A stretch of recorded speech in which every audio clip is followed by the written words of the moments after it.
So the thing about being in Cambridge is that you see companies that you might not see anywhere else. This is not just an ecosystem of software developers and app developers. We're building hardware that takes years and years, maybe even a decade or more of research and development plus commercialization. So it's really building hardware to solve major issues in our world, and that's, I think, a unique thing that comes out of MIT. Being a spin-out company from MIT has really tremendous advantages. The reputation, the visibility that you get coming from an institution as reputable as MIT has been incredibly valuable. I think, especially in our case, it's such a crazy idea that we can store energy using liquid metals and molten salts that I think if we were almost anywhere else, people maybe wouldn't have believed us and wouldn't have been able to raise funds to develop this technology. So we've had our share of challenges.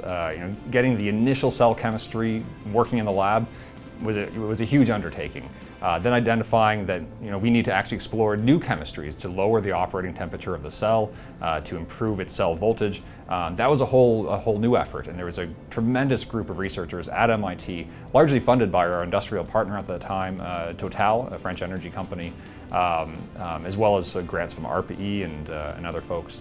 That we had a large group at MIT really focused on discovering new chemistries and uncovering things that had never been done before. So that was certainly a challenge early on, was really to find the chemistries that could make economic and commercial sense.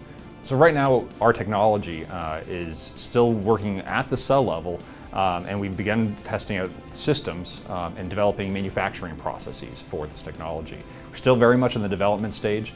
We have laboratory prototypes both of individual cells as well as strings of cells, as well as equipment needed to assemble and produce these cells at the rates that we'll require at volume manufacturing. So very much still in the development stage at this point, but within a year we're looking to start deploying 5 systems throughout the US, including in Hawaii, in Alaska, in New York, and a military base in the New England area.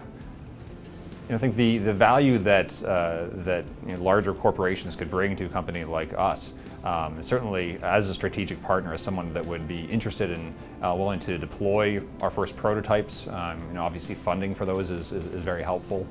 Setting up contracts potentially for longer-term partnerships as we look at ramping our manufacturing capability. We don't see us doing that just on our own. We certainly want to be working with partners around the globe to help distribute our technology and increase the ramp rate of deployment of our devices.